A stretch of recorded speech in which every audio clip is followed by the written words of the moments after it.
unpublished 17th century AD alchemical documents reveal Sir Isaac Newton's private Egyptian pyramid studies in his quest to calculate a date for the end of days.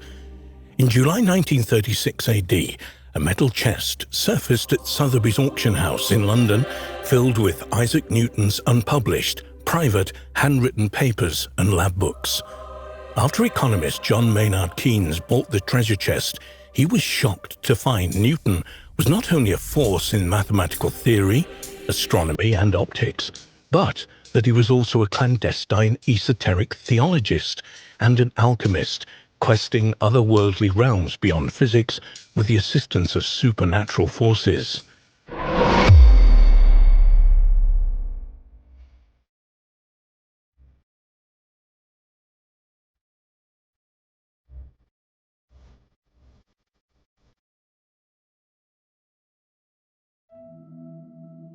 According to Sam Keynes, Newton, the last magician, the great man of science, was secretly Europe's leading alchemist, and believed his deepest universal insights came from his communications with ancient spirits. Having spent decades exploring the macro and micro mechanics of the universe, seeking a date for Armageddon, Newton is believed to have decoded it from the measurements and proportions of the legendary Solomon's Temple. But now, more unpublished papers reveal a key step in Newton's search for the date of Armageddon: the quest to find a hidden mathematical code within the dimensions of the Great Pyramid of Egypt. Isaac Newton's new papers worth a small fortune. Isaac Newton has always been the #1 primary icon for rational thinking, logic, and reason. So when his alchemical interests were first revealed, it was a great embarrassment to the scientific community, and it's happening again. The works revealing more of Newton's attempts to ascertain a date for the apocalypse are now being sold by Sotheby's, and show his genius interpretations of the geometry, scale, and proportions of the Great Pyramid of Egypt. According to a report in The Guardian, Gabriel Heaton, Sotheby's manuscript specialist, says the papers take you remarkably quickly straight to the heart of a number of the deepest questions Newton was investigating. He added that the 3 papers are expected to fetch hundreds of thousands of pounds at auction next Tuesday. The Sotheby's antique specialist said Newton was trying to uncover the unit of measurement used by those constructing the pyramids, as he suspected it would disclose a microcosmic expression of the measure of the Earth. Isaac Newton, master of the universe. Newton studied the pyramids in the 1680s, but his real goal was to calculate the prime measurements of the biblical Temple of Solomon, in which he was convinced the date for the apocalypse was embedded. Heaton says the alchemist was looking for proof for his theory of gravitation, and he believed the secrets of ancient Egyptian alchemy would provide the required evidence. Building on Heaton's suggestion, a 4-part series of research articles was published in 2016. In the first installment, Isaac Newton and the Temple of Doom, it was presented Newton's study of the Temple of Solomon, the Philosopher's Stone, and the Emerald Tablet. Newton believed the Emerald Tablet had alchemical Egyptian origins, and as he matured, it satisfied his theological thirst. The 10 magical lines of the tablet became a foundation for Newton's cosmological outlook and his developments of universal models. We would go so far as to suggest the Emerald Tablet actually inspired the alchemists' most famous universal laws. For example, line 10 of the Emerald Tablet says, "Its force is above all force, for it vanquishes every subtle thing and penetrates every solid thing." Pop culture tells us that Newton conceived the concept of gravity after an apple fell on his head. But read this 10th line again, and you'll see how succinctly and clearly the sentence describes gravity, which is defined by modern science as the force that attracts a body towards the center of the Earth or towards any other physical body having mass. In a letter dated 1704, which is currently on display at the Hebrew University in Jerusalem, Newton explained that after 30 years of analyzing the measurements, ratios, proportions, and architectural features in ancient buildings, he had unearthed a secret number system within the biblical books of Daniel and the Revelations. And from his secret code, he declared the prophetic year 2060 AD as the date for Armageddon, the end of days.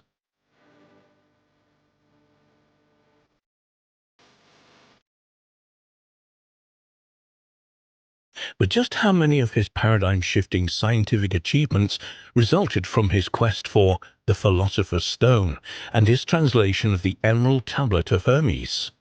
While Isaac Newton was regarded a towering sentinel of the scientific method on a global platform, he was secretly a deeply mystical, magical, and animistic thinker.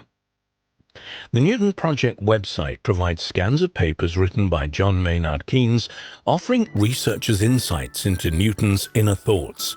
For example, the universe was a cryptogram set by the Almighty.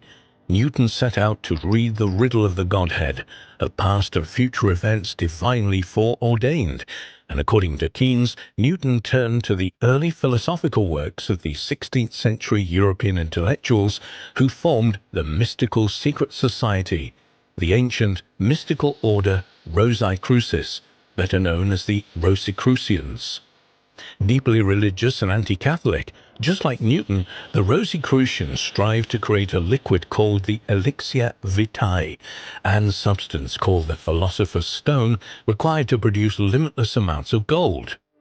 Michael White's 1999 book, Isaac Newton, The Last Sorcerer, tells us Newton owned 169 books on alchemy, including a highly annotated English translation of Thomas Vaughan's Rosicrucian Manifestos, The Fame and Confession of the Fraternity RC, and the Themis Aurea by Michael Mayer, a classic early work on the origins of Gnosticism and the Rosicrucian movement. A quote by Keynes published in Sir Isaac Newton, The Last Sorcerer, perfectly summarizes the importance Newton assigned to alchemy in his quest for unusual truths. Newton was motivated by a deep-rooted commitment to the notion that the alchemical wisdom extended back to ancient times.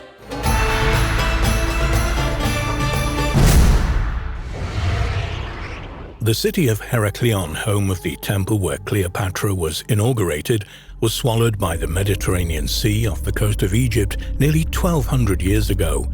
It was one of the most important trade centers in the Mediterranean before it sank more than a millennia ago.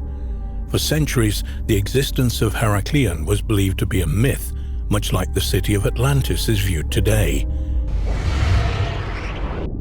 But in 2000, the underwater archaeologist Frank Goddio finally found the sunken city after extensive underwater research in today's Abu Qir Bay.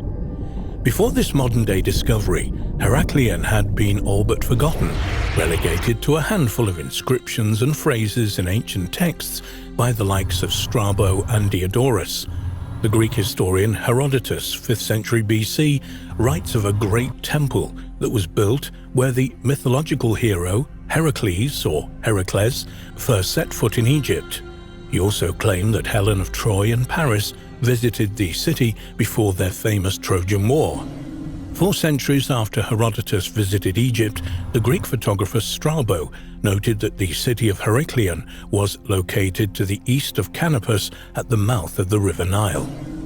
The underwater archaeologist Frank Goddio is known as a pioneer of modern maritime archaeology.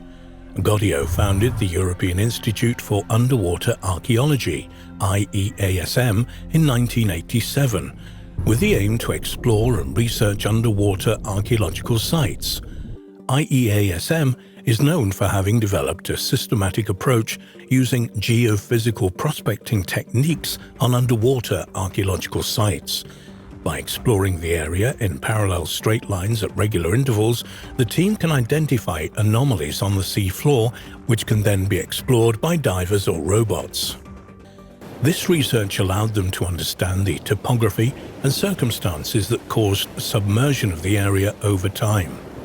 The team used information from historical texts to establish the areas of primary interest. The survey of Abukir Bay covered a research area of 11 by 15 kilometers, 6.8 by 9.3 miles. Beginning in 1996, the mapping of the Abukir Bay took years. In 1999, they discovered Canopus, and in 2000, they discovered Heracleion. The site of the sunken city of Heracleion remained hidden in the Bay of Abukir for so long because the remains of the ancient city are covered with sediment. The upper layer of the seafloor is made up of sand and silt deposited as it exits the River Nile. The team from IEASM was able to locate remains by creating detailed magnetic maps, which provided the evidence needed to finally pinpoint the location of Heracleion. Now submerged under the waters of the Mediterranean Sea, in its heyday, Heracleion was located at the mouth of the River Nile, 32 kilometers, 20 miles, to the northeast of Alexandria in ancient Egypt. The enormous city was an important port for trade with Greece, as well as a religious center, where sailors would dedicate gifts to the gods. The city was also politically significant, with pharaohs needing to visit the Temple of Amun to become universal sovereign. Using cutting-edge technology and in collaboration with the Egyptian Supreme Council of Antiquities, IEASM managed to locate, map, and excavate the ancient sunken city of Heracleion, which was found 10 meters (32.8 feet) below the water and 6.5 kilometers (4 miles) from the current-day coastline in the western part of Abukir Bay. After removing layers of sand and mud, divers uncovered the extraordinary well-preserved city with many of its treasures still intact. These included the main temple of Amun-Gurab, giant statues of pharaohs, hundreds of smaller statues of gods and goddesses, a sphinx, 64 ancient shipwrecks, 700 anchors, stone blocks with both Greek and Egyptian inscriptions, dozens of sarcophagi, gold coins, and weights made from bronze and stone. Among the remains of the once great city, the underwater archaeologists discovered an enormous 5.4-meter, 7.7 feet statue of Hapi, the god dedicated to the inundation of the Nile. This was one of 3 colossal red granite sculptures discovered dating back to the 4th century BC. In 2001, the team also discovered an ancient stele originally commissioned by Nectanebo I sometime between 378 and 362 BC, complete with detailed and clearly readable inscriptions. The inscriptions on this ancient stele allowed the archaeologists to determine that the ancient cities of Thonis and Heracleion were in fact one of the same. Thonis being the name used originally by the Egyptians, and Heracleion being the ancient Greek name.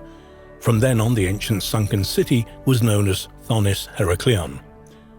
Spectacular photographs of the discovery and recovery process reveal numerous statues and structures that once stood tall and mighty in the great city.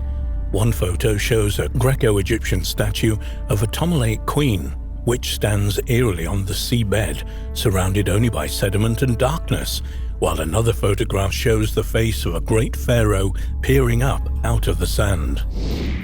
In an interview with the BBC in 2015, Frank Goddio explained that the policy of the IEASM underwater excavations was to learn as much as we can by touching as little as we can and leaving it for future technology. At that point, around 2% of the site had been excavated. The clay sediment from the Nile, which has hidden the ancient city for so long, also acts to protect the artifacts on the sea floor from the sea water. In the case of artifacts which are removed from their hidden underwater sanctuary, IEASM takes a great deal of care to restore and preserve them on board their ships and in laboratories. In some cases, this has taken days, but in others, such as that of the enormous Hapi statue, this took 2.5 years. Built on the Nile Delta, the city itself was traversed by a vast network of canals and was said to be stunningly beautiful. Dubbed the Venice of the Nile, Heracleion was at one point the largest port in the Mediterranean. Explorations of the site have concluded that the city probably gradually declined in importance as it slipped into the sea during the second half of the 8th century AD. This begs the question of why such a significant city was lost. The causes include a series of geological phenomena and cataclysmic events. IEASM joined forces with other institutions to conduct geological research, which has shown that the southeastern basin of the Mediterranean was affected by slow subsidence, the rise in sea levels, and local phenomenon related to the constitution of the soil in the area, which together formed the conditions for cities such as Heracleion to sink into the sea. In 2005, IEASM attained permission from the Egyptian authorities, who own the artifacts, to arrange a touring exhibition of the artifacts discovered. The resulting exhibition, entitled Egypt's Sunken Treasures, toured major cities in Germany, Spain, Italy, and Japan. The exhibition at the Grand Palais in France averaged a record of 7,500 visitors per day.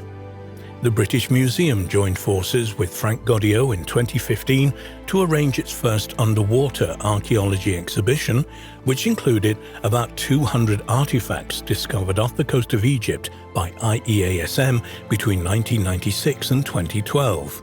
By then, Godiot estimated that they had explored only about 5% of the ancient city of Heracleion, estimated to cover an area of about 3.5 square kilometers, 1.3 miles. According to the art newspaper, Godiot stated that this would be a big undertaking on land, but under the sea and under the sediment, it's a task that will take hundreds of years. To understand the scale of this task, Heracleion is about 3 times the size of Pompeii, and archaeologists have been excavating that particular catastrophic site for over 100 years. The exhibition at the British Museum, entitled Sunken Cities, Egypt's Lost Worlds, was also presented at the Institut du Monde Arabe in Paris in 2015 and at the St. Louis Art Museum in the United States. Its last stop was the Virginia Museum of Fine Arts up until January 2021, before the artifacts returned to Egypt. The discovery of Heracleion raises important questions about whether so-called mythical cities exist in reality. If a city once believed to be a myth can be uncovered from the depths of the sea, who knows what other legendary sunken cities of the past will be uncovered in the future? Only time will tell.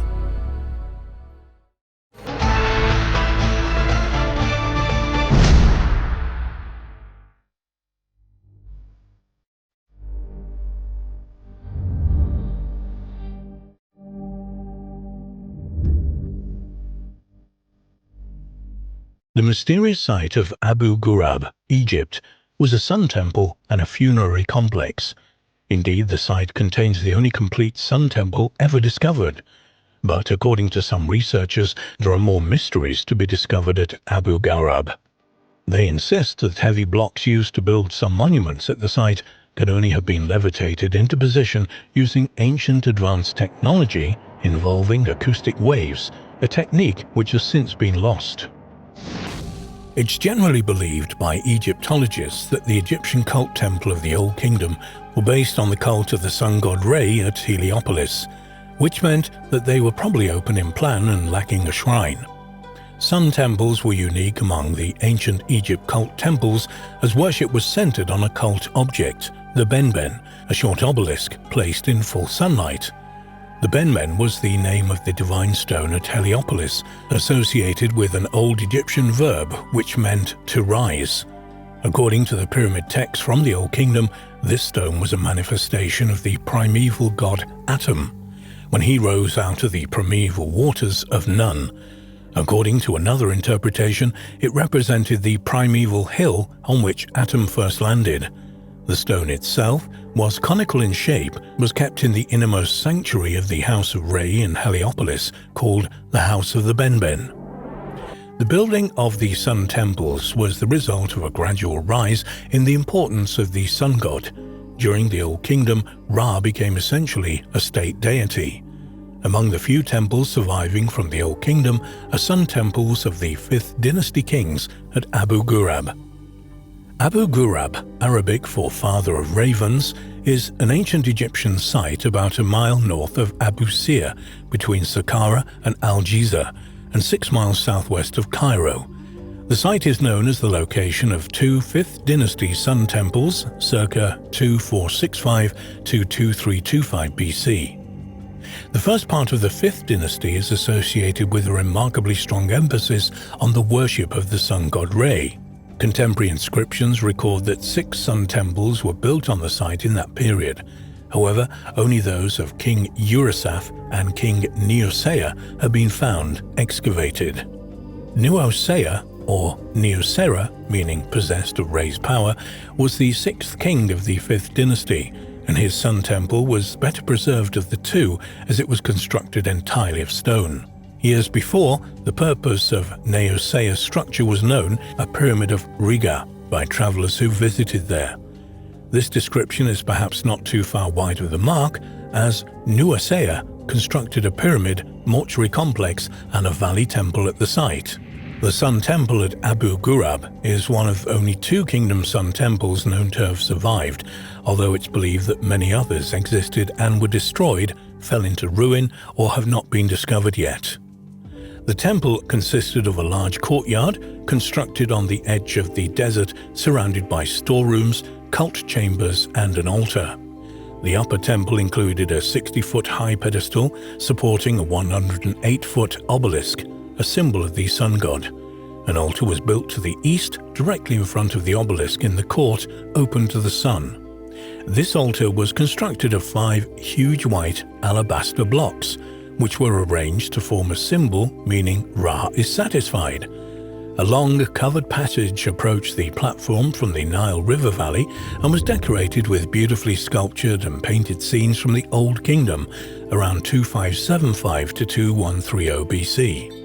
The hill on which Neosea's temple with the obelisk stood was relatively small, and the summit had been extended before the temple's construction with a system of artificial terraces. The temple itself has a rectangular layout with an east-west orientation defined by an enormous periphery wall built of limestone rocks. About a quarter of the temple was taken up by the large open court located in the southeastern area, while the northeastern quarter consisted of a series of storage chambers and an open space, referred to by Ludwig Borchardt, who excavated the site in 1898 and 1901 as the Great Slaughterhouse. German Egyptologist and architect Borchardt became famous for his excavations in Abu Ghurab and also at Amarna, where he discovered the famous bust of Nefertiti. He christened the area the Great Slaughterhouse due to the fact that he discovered a number of large alabaster basins here. These objects were circular bowls, about 3.9 feet in diameter, carved out of roughly cubed blocks, which were positioned one after another in such a way that the blood of sacrificed animals could flow freely down them. However, there is another more extreme theory as to what the 9 circular alabaster basins were used for. 1 or 2 researchers have suggested that they may have been used to levitate objects through the vibrational manipulations of water. The proposal, among various extreme theories regarding the pyramids, was put forward in the 2009 series The Pyramid Code by Dr. Carmen Bolter. She says regarding pyramids around the world, "It seems that there was some kind of worldwide pyramid building effort over tens of thousands of years because they're not all the same style, and there are some modern ones, more modern, relatively more modern. So I think we're saying that we're looking for Atlantis and everything that went into it, then all the pyramids on the planet become relevant." In the documentary, we're introduced to an Egyptian tour guide and writer who says, in 1936, 1937, the Sphinx was covered up to the neck in sand. This was my playground. There were tunnels I used to walk and even crawl in sometimes because it's narrow. At Abu Ghurab, we have a crystal altar, a round disc in the middle of 4 radial lines, a symbol of Hotep, and the word Hotep means peace and food. This round disc is a lid on a shaft about 180 feet deep to the level of the ocean, and there's still running water in there, and you can feel it while you're in the area. These giant concave quartz instruments were not found in a line like you see them today. 9 of them were found around the area, and there's still more to be found. And then we have the oldest obelisk created in Egypt. Next to that altar, what's left of the hieroglyph writing. That is Sufi writing at the obelisk. depicting the disk of the sun, the words saying the heart of the sun, Ibra. Adherents of such theories point out that the view of the basins from above reflects the ancient Sanskrit mandala of a circle within a square, while the carefully machined circular concavities suggest a complex mechanical purpose that has not yet been identified by modern Egyptologists or any independent researchers. According to researcher Alex Putney, Putney goes on to say regarding the alabaster basins, the identical dimensions and curvature of the many stone basins, with perfectly rendered geometric forms, gives the appearance of having been serially manufactured through mold-making processes rather than being quarried and carved in a solid state. Abundant evidence of this fact has been ignored for close to 30 years by much of the academic community, despite publication in scientific journals. The makeup of the stone basins at Abu Ghurab and the stone used in the construction of the pyramids of Giza suggest to Putney that levitation techniques were being employed in ancient Egypt. The specific and exclusive use of piezoelectric calcite and quartz crystals for the construction of the pyramids themselves, and the large basins that once surrounded them in great numbers, relates to their transducive capacity to focus and amplify acoustic waves. Mechanical flexing occurs in the quartz and calcite crystals as a uniform structural deformation that generates standing waves with the stone's crystalline lattice, eventually building a strong electromagnetic field that allows acoustic levitation. Putney and others point out that there is no evidence that these basins were used in the ritual sacrifice of animals, as some academics believe. In this, at least, it seems to be correct. It is a fact that the temple has yielded no physical evidence characteristic of slaughterhouses, such as animal bones or flint knives, so it seems that rather than slaughterhouses, these spaces must have had some other use. Most Egyptologists now believe that the alabaster basins were actually used for the ritual purification of offerings, which then could have been laid out on the altar to the sun god. But for Alex Putney, such relatively simple explanations are the result of academics just not thinking big enough. He says, the hieroglyphic inscription on the obelisk at Abu Ghurab reads, Heart of the Sun, in reference to the pyramid network's piezoelectric transduction of the infrasound resonance of the sun at the 1.45 Hz frequency of the human heart at rest. Were the pyramids responsible for the regulation of global heartbeat patterns and weather patterns?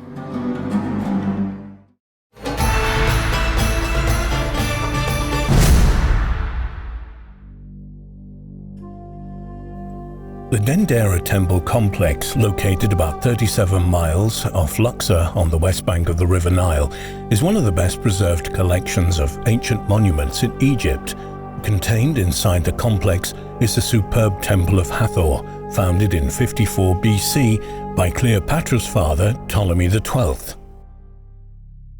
On the walls of one of the crypts underneath this temple are a series of relief carvings sometimes known as the Dendera lamps, because of their resemblance to light bulbs. The vast Dendera temple complex covers an area of 430 square meters, 560 square feet, and is surrounded by a high mud brick enclosure wall.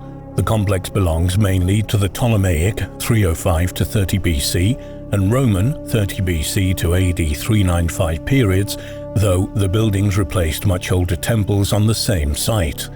The Dendera complex contains a range of monuments including the Hathor Temple, a temple of the birth of Isis, a sacred lake, various chapels, Roman kiosks, and a Christian church. The earliest surviving building on the site is the Mamisi, a large granite shrine built by Nectanebo II, Egypt's last native pharaoh, who ruled from 360 BC to 343 BC.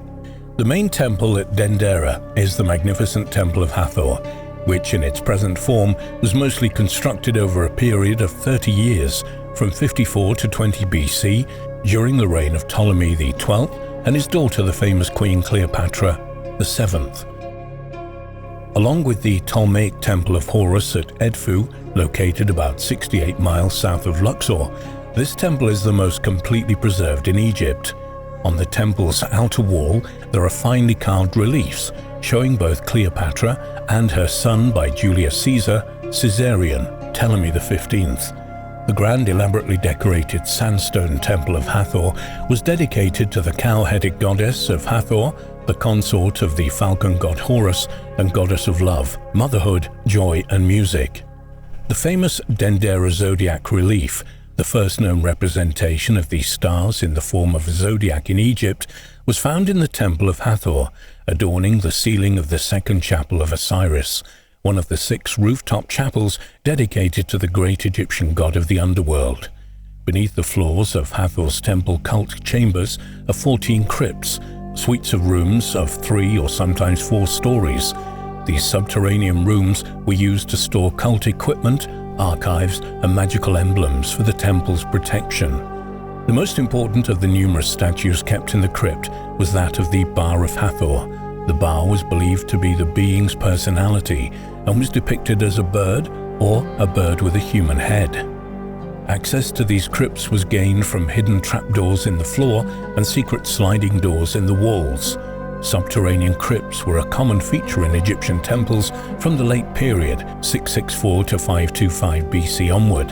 However, unlike crypts at other temples, 11 of those in the Hathor temple contain relief decoration. It is 3 of the relief carvings in the easternmost of the 5 crypts along the temple's southern side that have caused such a debate in fringe archaeology circles.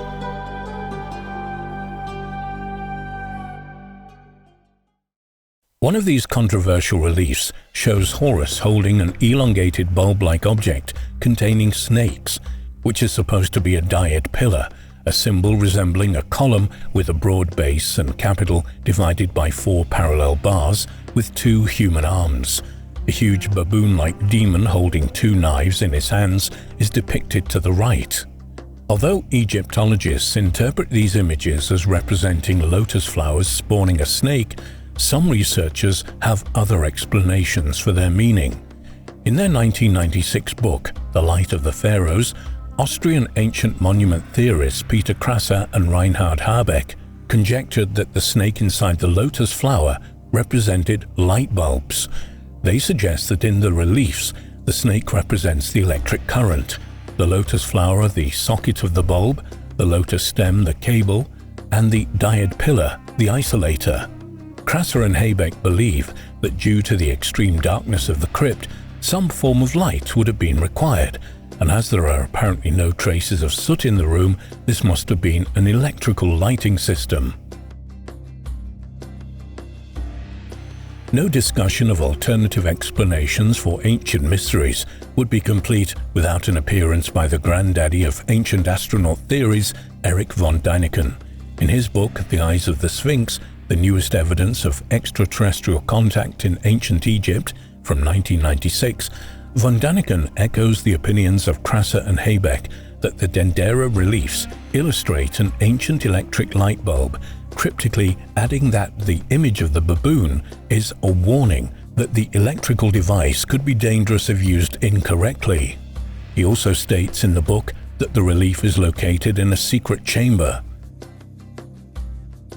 In 1981, Viennese electrical engineer Walter Gahn constructed a model based on the reliefs at the Temple of Hathor, complete with dyed column insulator, bulb and twisting wire, which did indeed function and emit light.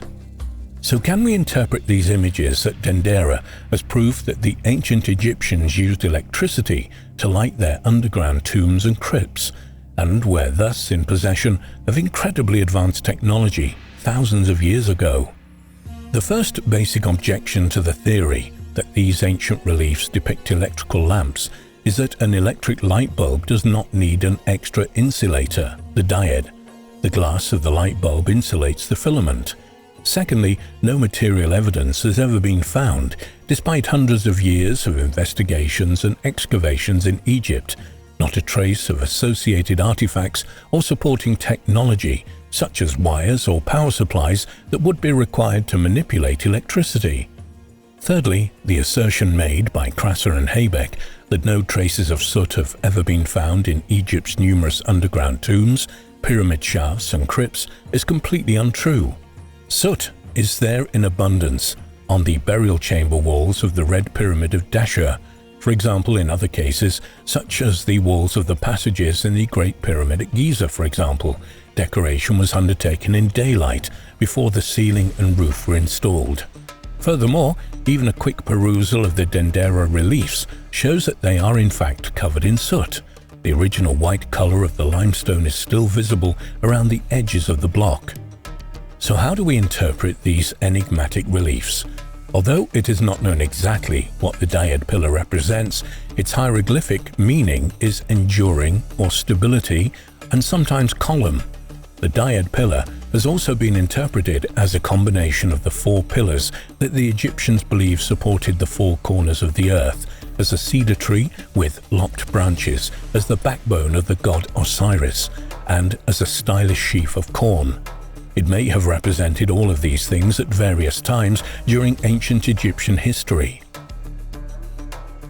Many Egyptian pyramids and tombs display the dyad symbol in their decoration, including Sneferu's step pyramid at Madium, 62 miles south of Cairo, with the dyad pillars from columns supporting the sky, and in Diosa's step pyramid at Saqqara, where there are doorways surmounted with rows of dyad pillars supporting an arch above. Rather than being an illustration of ancient Egyptian electricity, the scene in the Dendera reliefs is interpreted by Egyptologists as a depiction of a dyad pillar and a lotus leaf and a flower giving birth to a sacred snake inside it, in accordance with Egyptian mythology. Admittedly, we cannot explain every detail in the Dendera reliefs. However, this doesn't mean that we have to ascribe to them fantastical interpretations, entirely without a shred of evidence to back them up. The electrical lamp theory seems to be based on nothing more than the carvings looking a bit like a modern light bulb, and therefore ancient Egyptians are assumed to have possessed electricity. People often see what they want to see in ancient art, projecting their own values, obsessions and meanings back onto ancient civilizations, far removed from us both in time and culture.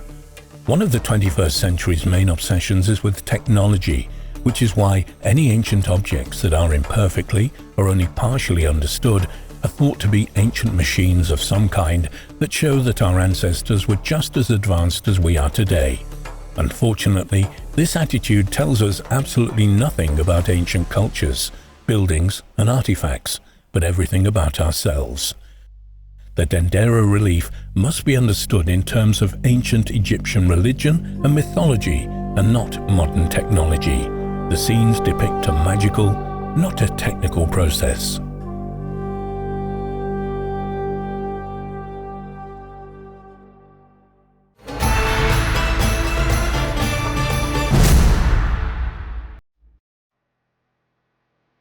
The Nile River spans almost 4,175 miles, crosses 9 countries throughout Africa, and is widely regarded as the longest river in the world. While all of this might be considered common knowledge, the winding waters of the famous river have many intriguing facts that you might not know.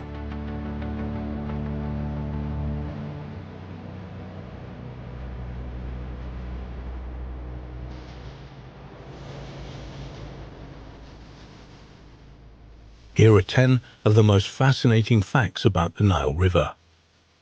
Without the Nile, the ancient Egyptian civilization may never have existed.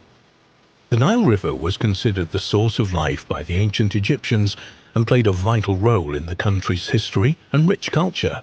The river was also a very important factor in the socio-economic development and success of ancient Egypt. Without the River Nile, the great ancient civilization may never have existed, since rainfall was almost non-existent in Egypt, and the Nile River was the only source of moisture to sustain crops. The real source of the Nile River remains unknown. Some might tell you that Lake Victoria, Africa's main lake, is the source of the River Nile. Others say that the Kagera River and its tributary, the Ruvubu, having its headwaters in Burundi, is the real source. The truth is, however, that the source of the River Nile remains a mystery to this day. The Nile Highway was the highway that joined the country together and was essential for trade and transportation. Up until the 19th century, travel by land was virtually unknown in the region. Ships and boats were the main means of transporting people and goods around the country. Other than providing water, the Nile offered an excellent soil for growing food, which is the main reason why so many Egyptians live near it. Locals used spears and nets to catch fish and trap different birds that flew close to the surface of the water. So much of what we know about ancient Egypt comes from the plethora of written records left behind on papyrus. The Nile was responsible for providing this papyrus. It came from the reeds growing on the side of the river. Melting snow and heavy summer rain within the Ethiopian mountains sent a torrent of water, causing the banks and the River Nile in Egypt to overflow in this flat desert land, causing massive floods every year. The reason why it doesn't flow now is because of the construction of the Aswan High Dam in the 1960s. Until the Aswan High Dam was built, the early inundation of the Nile happened between June and September in a season the Egyptians called Akhet, the inundation. This was seen by Egyptians as a yearly coming of the deity Hapi, bringing fertility to the land. The goddess of the flood was the goddess Mehet-Weret, the Great Flood. Despite Hapi being the local deity in a way, the god most closely associated historically and culturally with the Nile was Osiris, who was killed by his brother Seth on the riverbank and then became the king of the underworld. For that reason, the Nile River was an important part of Egyptian spiritual life as well. The Egyptians believed that this was the passageway between life and death. That's why all Egyptian tombs are built on the west side of the Nile. The west was considered the place of death since the sun god Ra set in the west each day. Ancient Egyptians practiced a popular river sport, water jousting. Modern knowledge of this sport comes from studying ancient tomb reliefs, thus it is limited. These depictions show that vessels held a small group of men, each one wielding a long pole. While most of the crew used theirs to maneuver the boat, a few of them would stand upright, wielding their poles to knock opponents off their respective boats. Crocodiles have been living in the Nile waters for thousands of years, and they don't really like it when humans get too close to them. They are known to attack humans regularly, usually people washing clothes or fishing at the shore. It's estimated that there are 200 attacks a year from Nile crocodiles in Africa. After a long period of speculation, a team of Polish archaeologists has discovered the functions of almost 100 monumental structures across the Middle Nile, which were built between the 4th and 6th centuries AD across an area of approximately 500 kilometers, from today's south of Egypt to central Sudan. The defensive structures served as refuges for the local population who could gather inside behind the safety of the high walls during times of unrest. According to PAP, the project led by Bogdan Zuraski, head of nubiology at the Institute of Mediterranean and Oriental Cultures, was subsidy granted by the Foundation for Polish Science to investigate the structures in the context of the formation of the Christian kingdoms in the valley of the Middle Nile. He said, archaeological landscape of Egypt is dominated by the pyramids and Sudan by stone defensive structures from the time just before and just after the Christianization of pagan kingdoms in the mid-6th century. They are literally all over the whole valley of the Middle Nile. These defensive structures were built 20 to 30 kilometers apart, and between them observation towers were placed. According to the researchers, some of the ramparts were a few meters wide and a few meters high and were made of mud brick or stones, or sometimes a combination of both. The blocks were bonded with mud mortar and the walls covered an area of several hectares. In a few of the fortresses, the team of Egyptologists discovered traces of trebuchets, ballistic devices that toss stones at distances up to 100 meters. But as well as their military functions, the researchers found evidence that the monuments also had a refugial function. The lack of homes around the monuments also points to this. Regarding the discovery, he said, "The scale is unbelievable. After last research season, we are certain that the majority of the fortresses our team studied originally served as refuges, which means that in times of unrest, local people would find refuge behind the huge walls and wait out the danger." During the investigations, the middle interest of the researchers was a rectangular walled structure with a church and a well in the middle in Salib. For a long time, the function of this monument was unclear. The wall did not contain any corner towers and was quite thin compared to other walls from this period, so it didn't seem to have a defensive function. However, after a year of working there, researchers unearthed 16 bands of stone stairs leading to the top of the wall, which would have allowed quick access to the top of the wall to take defensive action, confirming that this monument was indeed used for defense. The researchers commented on the fact that the only brick building from the period was usually the church. The professor explained that in medieval mentality, the church was also a place where people searched for protection. Episodes of the siege of Constantinople by the Arabs, known from descriptions of the chroniclers, testify to the wonderful role of divine providence in the defense of the walls, said the professor. In one example investigated by the researchers, a church continued its function within an abandoned fortress until the 17th century.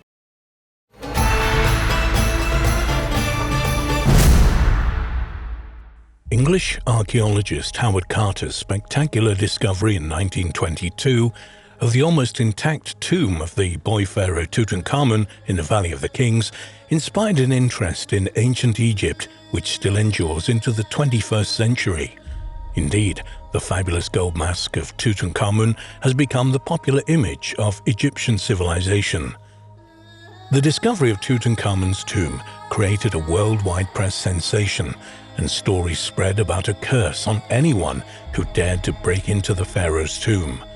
The curse apparently claimed many victims connected with the discovery, many of whom suffered death by violence or in odd circumstances. Theories to explain the reality of the curse include poisonous gases accumulating inside the tomb, and even that the ancient Egyptians used atomic radiation to protect their holy places. Tutankhamun was born in 1341 BC, the son of 18th dynasty pharaoh Akhenaten, and ascended the throne probably in 1332-3 BC at the age of 8 or 9 on the death of his father. Tutankhamun, living image of Amun, ruled from his capital at Memphis to the south of modern Cairo and married his half-sister Ankh-Esenpaten. They had 2 children, but both were stillborn. As pharaoh, Tutankhamun's father Akhenaten had broken with religious tradition, sanctioning the worship of only one god, Aten, and rejecting all other gods. Akhenaten, known as the heretic king, had also moved the Egyptian capital from the traditional Thebes, where modern Luxor now stands, to a new city in mid-Egypt named after himself and known today as El Amarna. During his reign of about 9 years, Tutankhamun restored Egypt's traditional gods and their temples, including Amun, and brought the worship of Aten to an end. He also re-established Thebes as the religious capital of Egypt. When he was around 17 or 18 years old, Tutankhamun died unexpectedly, probably as a result of malaria and an infected broken leg after a fall from his chariot. A recent theory regarding the king's death, suggested by Houghton Ashrifian, a surgeon at Imperial College London, is that he suffered from a form of temporal lobe epilepsy and that his broken leg was caused by a seizure which led to the fall. After his death around 1323 BC, Tutankhamun was buried in a relatively small tomb in the Valley of the Kings. After the tomb was sealed for the last time, debris from the construction of other tombs accumulated in front of it. And almost 2 centuries later, workmen constructing the tomb of Ramesses VI, who reigned from 1145 to 1137 BC, built their huts over its entrance, thus concealing it from view, and inadvertently protecting it from grave robbers for more than 3,000 years, until the arrival of English archaeologist Howard Carter in the early 20th century. Between 1915 and 1922, Carter undertook a series of excavations in the Valley of the Kings, ancient Egypt's royal burial ground, financed by Lord Carnarvon. Carter had been determined to find the tomb of a pharaoh named Tutankhamun since learning about a cache of funeral goods recovered in a 1907 excavation sponsored by American lawyer Theodore M. Davis. On the 5th of November 1922, Carter and his team discovered a doorway sealed with a royal necropolis seal, showing the jackal-headed god Anubis, symbolizing a king over 9 enemies.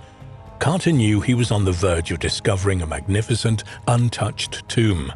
He returned home, sending a cable to Lord Carnarvon in England, which must have made his heart jump. At last, have made wonderful discovery in a valley, a magnificent tomb with seals intact, recovered same for your arrival. Congratulations. On November the 26th, Carter discovered a second seal doorway, almost the same as the first, with similar seal impressions. Unable to restrain himself any further, Carter made a hole in the top of the doorway and using a candle looked inside. He describes in his excavation diary what he saw. It was some time before one could see. The hot air escaping caused the candle to flicker, but as soon as one's eyes became accustomed to the glimmer of light, the interior of the chamber gradually loomed before one, with its strange and wonderful medley of extraordinary and beautiful objects heaped upon one another. With the light of an electric torch as well as an additional candle, we looked in. Our sensations and astonishment are difficult to describe, as the better light revealed to us the marvelous collection of treasures. 2 strange ebony black effigies of a king, gold-sandaled, bearing staff and mace, loomed out from the cloak of darkness. Gilded couches in strange forms, lion-headed, heather-headed, and beast infernal, exquisitely painted, inlaid and ornamental caskets, flowers, alabaster vases, strange black shrines with a gilded monster snake appearing from within, finely carved chairs, a golden inlaid throne, stools of all shapes and design, of both common and rare materials, and, lastly, a confusion of overturned parts of chariots glinting with gold, peering from amongst which was a mannequin. A huge treasure of more than 5,000 items were eventually discovered in Tutankhamun's tomb, and when they had been photographed and recorded, most items were shipped to Cairo, where they're now held in the Museum of Egyptian Antiquities. Roughly 700 artifacts were discovered in the antechamber, which seemed to contain the objects used by the pharaoh in his everyday life, and had been deposited in this chamber to follow him into the afterlife. Carter's diary for March the 20th, 1923, notes that he left for Cairo due to the illness of Lord Carnarvon, who had contracted blood poisoning thought to have been caused by an infected mosquito bite on the cheek.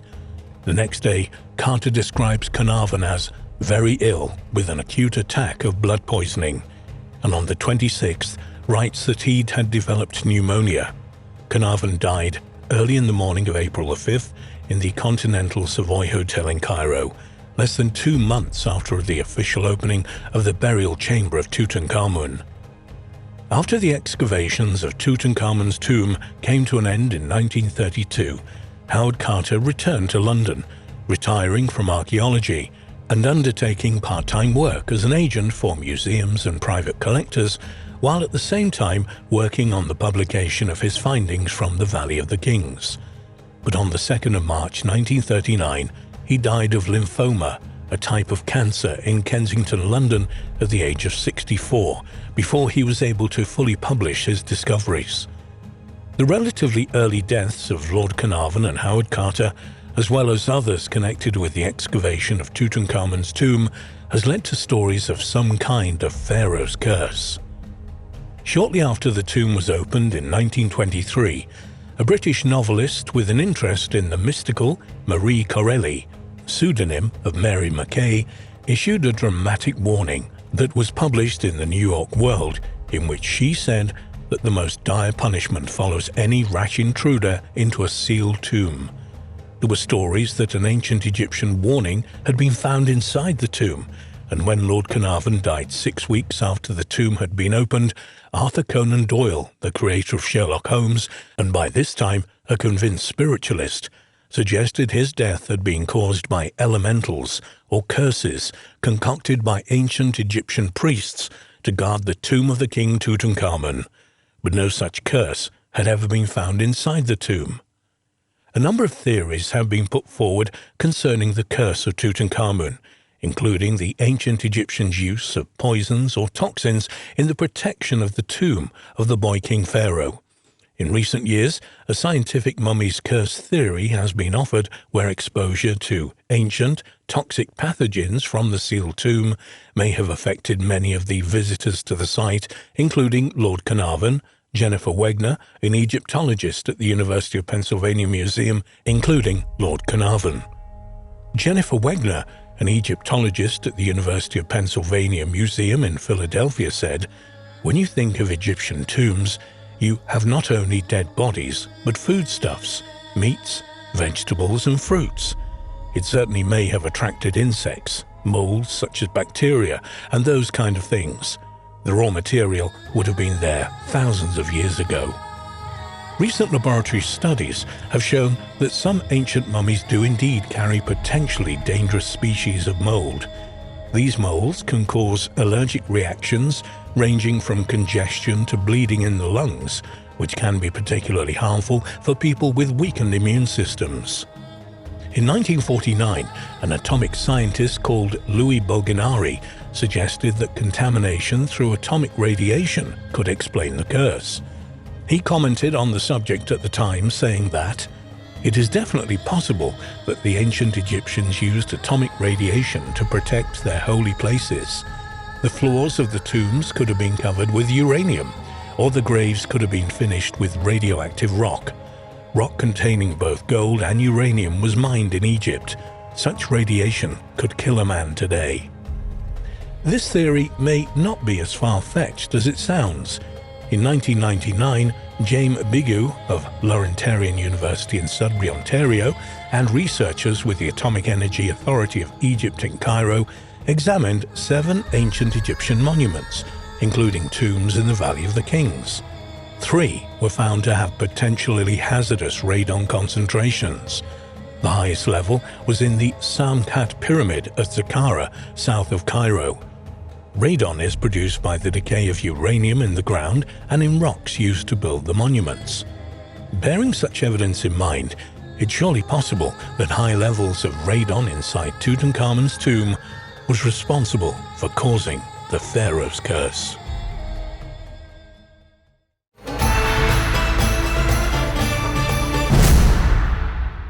Ever since mummy KV-55 was discovered in 1907, it has generated deep interest, debate, and controversy. The big issues have been identifying the KV-55 mummy in ancient Egyptian history and combining its most probable identity with that person's proposed age of death. Could mummy KV-55 really be the heretic pharaoh Akhenaten, as many scholars believe? If so, a team of scientists at the Forensic Anthropology, Paleopathology and Bioarchaeology FAPAB Research Center in Sicily, Italy, have finally revealed the image of this famous pharaoh, and it's nothing like how he was portrayed in the ancient artwork. The mummy was found with grave tools attributed to different people and a desecrated coffin in the undecorated tomb KV-55 in the Valley of the Kings in 1907 by an Egyptologist named Edward R. Ayrton. The tomb is just a few meters from Tutankhamun's tomb. Upon excavation, mummy KV-55 disintegrated into dust and bones, so today it's only a skeleton. It was first suggested to be a queen due to a broad pelvis, but Australian scientist Grafton E. Smith later declared the remains are male. Mummy KV-55's genetic results show that this is the genetic father of Tutankhamun. However, paleomolecular experts criticized some of the results in 2010. Historical and archaeological research, including some artifacts in the tomb, suggests that mummy KV-55 is Akhenaten. Akhenaten, who ruled from 1353-36 to 35 BC, is known as the heretic pharaoh because he developed monotheism, worshipping the one true god of Aten, the sun disk. He was the son of Amenhotep III and father of Tutankhamun. Historical evidence, which is fragmented and conflicting, suggests that Akhenaten died when he was about 40 years old. However, mummy KV-55 belongs to a man who is believed to have died in his early 20s. Some scholars argue that mummy KV-55's age of death demonstrate that this is actually an enigmatic late Amarna period person named Smenkhare. FAPAB director Francesco M. Galassi, a physician and paleopathologist, and Egyptological Studies coordinator Michael E. Habich oversaw the creation of the new facial recognition of the KV-55 mummy, which was completed by the well-known Brazilian expert Cicero Maes, who has been recognized for his skilled facial reconstructions. Dr. Michael, who is also an archaeologist, Egyptologist, and senior research fellow at Flinders University, Australia, told us about the new facial recognition and the research team's perspectives on the mystery surrounding mummy KV-55. So, when asked about the process used to create this facial reconstruction, Dr. Michael said that based on published data and images from various studies, a three-dimensional skull of model KV-55 was created. This was then checked again against the images. Facial muscles, eyes, fat pads and skin are now modeled on this digital skull model using the so-called Manchester method. The tissue thickness is determined for numerous anatomical points based on forensic mean values. The skin, eyes and shape of the ears are approximations based on the fact that this is an Egyptian, which accounts for brown eyes and a skin complexion that is still common in Egypt today. The facial reconstruction was blindfolded. Cicero Maes, the expert for face reconstruction, only received the skull data and information that it was a man from Egypt and not older than 25 years. Therefore, this reconstruction has no Egyptian crowns or royal jewelry to distort the impression. Therefore, Dr. Michael says, we think that our reconstruction is as objective as possible and follows purely scientific methods. However, there is a lot of controversy surrounding the skin color of ancient Egyptians, so how do they decide the choice of skin color for this reconstruction? He said that it's indeed a highly debated topic, but it should be assessed with an open mind, pushing away the racist connotations that have characterized this debate in the past. Dr. Michael said that they decided to use skin tone 4 in the Fitzpatrick scale of 1 to 6, which is typically encountered in Egypt and the Mediterranean, an olive complexion. Based on the available evidence, it would be unrealistic to opt for a much lighter or much darker skin tone. Eventually, a new genetic analysis of KV-55's remains would add more evidence. So therefore, why has it been so difficult to pinpoint the age of death for this mummy? Well, Dr. Michael says that it wasn't particularly difficult. He says that the comprehensive study by the late anthropologist Eugene Stroll demonstrated it required an objective evaluation using all available skeletal districts and a consultation of the recent anthropological literature. The main problem was the priory identification when Akhenaten plus the assumed age of death at the heretic pharaoh, about 30 years or older, and this has represented the main problem. But by objectively assessing the skeleton and published literature, it appears clear it belongs to a younger individual between the end of adolescence and early adulthood, 19 to 22 years. So with so much controversy surrounding the mummy's identification, who does Dr. Michael think is the best candidate? Is it Tutankhamun's father, Akhenaten? And if so, how does that information fit with the belief that his death occurred when he was around 40 years of age, and this mummy is younger? Or could the mummy be the remains of the enigmatic figure called Smelkar, as some scholars have proposed? Well, the answer is most reasonable to assume that Akhenaten and Nefertiti are the historical parents of Tutankhamun due to historic inscriptions. If one accepts the genetic study from 2010, KV-55 shall be the father and the younger lady KV-35 as the genetic mother of Tutankhamun. Historical records testify 17 years of reign by Akhenaten. It's debated if some of the first years might be a co-regency with his father Amenhotep III. Dr. Michael says that they acknowledge that at the age of 22 and 17 years of reign would make Akhenaten very young at the time of accession. It would hardly be arguable that Akhenaten could be the real father of the eldest daughters. The mummies of these daughters have not yet been identified, Amenhotep III could be the father, contrary to inscriptional propaganda. Since Tutankhamun was only born in the 12th year of Akhenaten, it's still possible that Akhenaten was the real father, even if he was very young.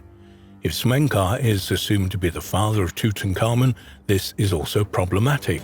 There is no certain historical evidence that he was a younger brother of Akhenaten.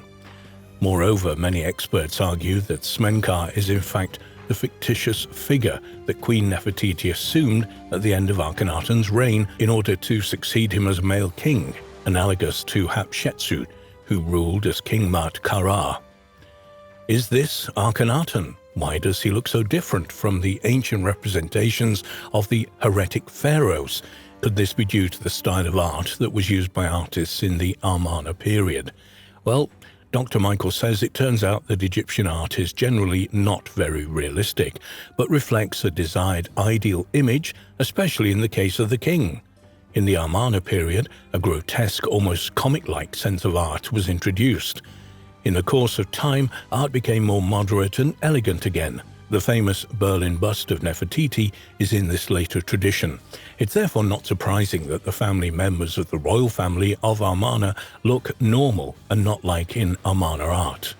The research team is currently finishing work on a full-length anthropological report of their study of mummy KV55 and their facial reconstruction. It will be published in a peer-reviewed international journal.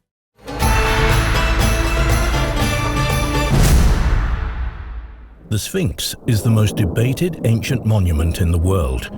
Having the body of a lion and the head of a pharaoh, it's not only beautiful and mysterious, but also was hidden for thousands of years beneath the sands of time. But what have we learned? What can we do to unravel this ancient mystery? During the restoration process that spanned between 1920 and 1980, the lack of knowledge in handling limestone structure of that scale made some of the parts of the Sphinx to be in a worse condition than it was before. The reason for the damage was the use of gypsum, mortar and cement to fill in holes that were made by erosion.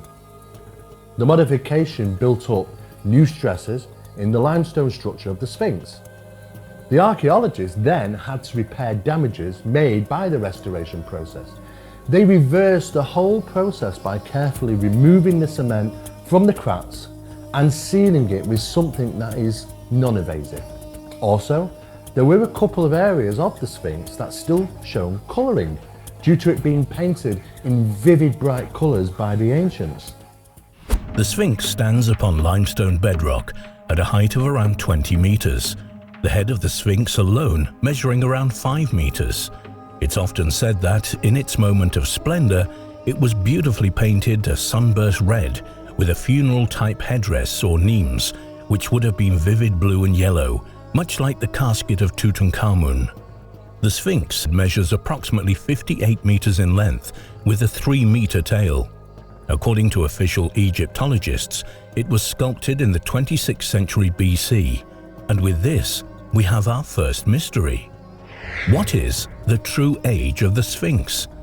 If we accept the current theory of official Egyptologists, then the Sphinx is around 4,600 years old. This, of course, would make it older than the pyramids themselves. There is, of course, another theory that suggests the age of the pyramids are much older and fall in line with the dating of the Sphinx. Although heavily influenced by Egyptian and later Mesopotamian mythology, the classical Greek depiction of a Sphinx consists of a body of a lion, a head of a woman, and the wings of a bird. Giza's male identifying landmark is technically an androsphinx. The Great Sphinx of Giza is such a marvellous piece of work that it's surprisingly nobody bothered to take credit for it. Even now, without definition and defining evidence of the statue's age, modern archaeologists are split over which ancient Egyptian pharaoh allegedly created the landmark. A number of findings suggest that the Sphinx was originally intended to be even greater accomplishment than what we see today. Archaeologists discovered large stone blocks, toolkits and even lunches, apparently just abandoned midway through the workday. The Sphinx was first unearthed between 1816 and 1818 by a Genoese, a navy captain, Giovanni Battista Caviglia. He was the first to defend the idea that the face of the Sphinx belonged to Khephren himself as a living image of the solar divinity that Khephren represented. Initially, only the head protruded from the sand that was burying the body century after century. Before that, 4 centuries, the virtual travelers who visited the Sphinx only saw the great head of Khephren, just the 5 meters of it above ground. It took almost 2 years for Caviglia to dig the Sphinx from the sand as we see it today. During this time, the tip of the nose was already missing. The documentation suggesting that Napoleon Bonaparte's troops fired cannon shots at the Sphinx was inaccurate because the Grand Corso was a fervent admirer of Egyptian culture, and it's more than evident that, in the face of such an attack, he would not have been happy, thus would have never allowed such a thing to take place. It's more feasible to think that Bonaparte urged his troops to take care of and protect the monument instead of destroying it, warning them of the punishment of death. The missing nose was never located. The most forceful evidence was inadvertently provided by the Danish architect Frederick Louis Norden, who in 1737 made drawings of the Sphinx in which it can be seen that the nose tip was missing. Although it's true that Richard Pocock also drew the Sphinx at that time and did draw the Sphinx with a nose, the characteristics of the drawing show that Pocock was rather creative and not so objective. The most accepted story, although it's not definitive, points to Mohammed Sayyam al-Dar, who in 1378, annoyed by the devotion that the peasants showed towards the Sphinx, would have destroyed its nose and part of the ears, literally shaving parts off. This information was circulated by the 15th century historian al-Magrizi, adding that al-Dar was convicted and executed for vandalism. That is, the nose would have been lost in the 14th century. The Great Pyramid of Giza is estimated to consist of 2,300,000 stone blocks that weigh anywhere between 30 tons and weighing up to 50 tons. What's more, the building of the Pyramid of Giza allegedly took place only in a couple of hundred years after the creation of Stonehenge, the construction of which remains equally mysterious despite the much smaller scale of Britain's most fabulous standing stones. For decades, various hypotheses have been put forward about how those clever Egyptians were able to accomplish their seemingly impossible task. Even today, scientists and scholars struggle to explain the method of construction. Standing at a height of 139 meters, the Great Pyramid must have been the most significant monument ever created on our planet. Returning to the sensitive issue of the age of the pyramids, we already know that they too were partially buried until 1816, that the Egyptians supposedly painted them in a bright white color. When the Sphinx was eventually unearthed, it was discovered that there were strange marks on its body. These marks seemed to be wind erosion. However, according to researchers such as PhD in geology and geophysics Robert Schoch, the idea of wind erosion is absurd. If we look at the body and the legs of the Sphinx, they present horizontal and parallel, very deep marks. But it's not just that. Many of these marks are crossed by other verticals, often present in both rocks that are constantly subjected to a running water flow. That is to say, the marks were not caused by wind, but by water. Reviewing the history of Egypt, the only time there was water in the area is now covered in sand. According to the geology of the location, this puts the Sphinx at an age of 8,000 to 9,000 years. That is, unless the ancient Egyptians constantly bathed the Sphinx. If not, then this dating classes with the official age of 4,600 years. Every time we hear the word Sphinx, we often think of the same thing: the body of a lion, the head of a pharaoh. This is the classic image of a Sphinx, embedded in our memory for hundreds of years. We've seen this image in Egypt, in photographs, but is it a true perception? Is what we really see a Sphinx? Surprisingly, new research suggests the Sphinx has the body of a lion. If this is the case and it's a lion lying down, we should see the lion in a position as we would normally see them, lying on one of its flanks, unless the builders of the Sphinx wanted to represent the lion in an upright position. In fact, if we look at man's best friend, the dog sitting next to us, we may have a better idea of what animal was being represented in the Sphinx.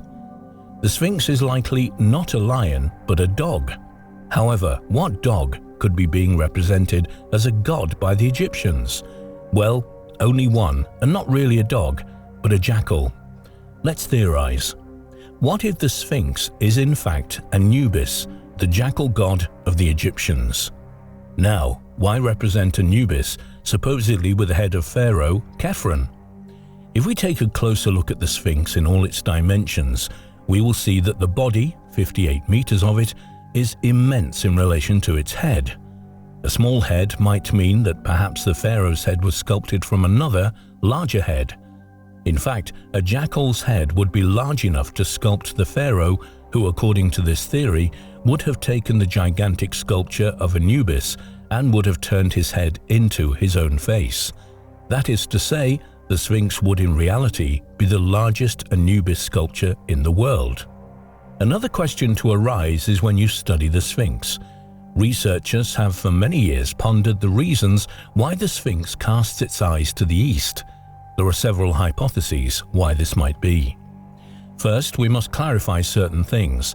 As we know, the year is divided into 12 zodiacal signs, which correspond to numerous constellations. 3 signs correspond to the spring equinox: Aries, Taurus, and Gemini.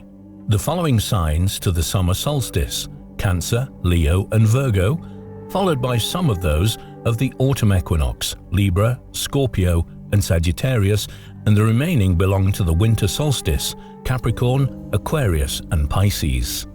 The relative positions of constellations vary very slowly with respect to a fixed point of observation of the Earth, due to some rocking movement of our planet in its solar orbit. Because of this balancing, our position in relation to the constellations change every 72 years, the equivalent of a degree of arc. In other words, it takes almost 26,000 years to turn the constellations and return to the starting point.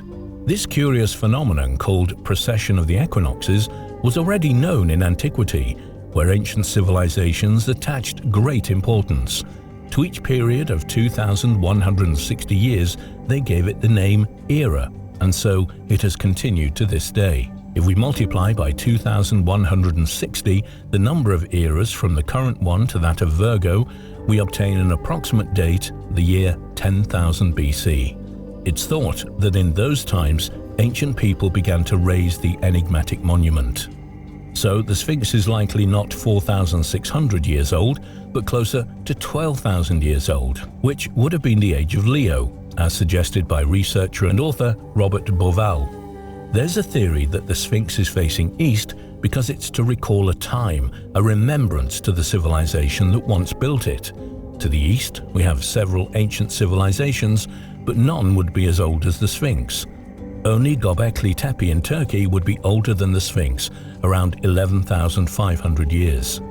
Predating Stonehenge by 6,000 years, Turkey's stunning Göbekli Tepe upends the conventional view of the rise of civilization. The thing is, Göbekli Tepe just doesn't make sense. The Neolithic archaeological ruins were first uncovered in the 1960s, but their significance weren't realised until the 1994. Göbekli Tepe is so old and complex that it's rewriting the understanding of not just Turkish history, but the entire history of humanity. The construction at Göbekli Tepe dates back almost 12,000 years, placing it in a time period that is generally considered to be pre-civilization. It was built right around the same time as the last ice age ended. Göbekli Tepe then went on to be an active civilization for nearly 3 millennia before being abandoned under mysterious circumstances around 9,000 years ago. Everything we have learned about this location simply upsets the apple cart. Can we perhaps find a relationship between the Sphinx and Göbekli Tepe? The Turkish temple has tall columns that represent various animals, but something more spectacular is that of the information from archaeologist and astronomer Giulio Magli. He believes this temple could have been built as an observatory and as a place of worship for the star Sirius. Sirius, also known as the Star of the Dog in the constellation Canis Major, is the brightest star in the sky and has been worshipped by numerous civilizations. Canis Major, Sirian, the Star of the Dog or the Dog Star, has also references within the Sphinx, as it has been considered to have the body of the jackal. Have we found perhaps the relationship, or is this pushing it a little bit too far, maybe looking for something that isn't really there? When you analyze the images carved in Göbekli Tepe temple rocks, we notice that the carvings of animals are rough and not to scale. Quite the opposite for the Sphinx. It's almost perfect in proportion. If we look closer, the Sphinx has its front legs very long, the hind legs somewhat longer, the back extremely straight. That is to say, beyond its mysterious beauty, the Sphinx has a certain disproportion that gives it an exotic beauty, and the reality is that we don't know what the Sphinx looked like when it was built, although this disproportion of which we speak is preserved. So it seems obvious that the Sphinx is not looking towards Göbekli Tepe because the temple is a good deal farther north from the view of the Sphinx. Of course, this is just another theory put forward by scholars, a theory that lacks any good evidence in its support. If the Sphinx is not looking towards Göbekli Tepe temple, then maybe the Sphinx doesn't look at a certain constellation either. It may just be facing the sunrise at the time of construction. For at least 10,000 years, human beings have been plotting the movement of the stars, studying the heavens, constructing calendars and erecting monuments to track the precession of the constellations and heavenly bodies across the night sky. Many ancient cultures shared the belief that we came from the stars. Perhaps this is why so much time and effort and energy has been put into the study of celestial bodies, from ancient times right up to today. Several constellations and stars have played an important role in ancient mysteries and mythologies surrounding the celestial origins of our species. In the places where these legends emerge, we find structures that correlate with the position of these stars and constellations in the sky. What were our ancestors, our predecessors, trying to tell us with this information? There are many ancient civilizations that aligned their temples and important buildings with the sunset and sunrise. This seems to be a widely growing hypothesis. However, if this is true, then once again it leaves a huge question mark on the accuracy of the dating of the Sphinx. This ancient wonder is, without a doubt, one of the greatest mysteries of Egypt and the world in general.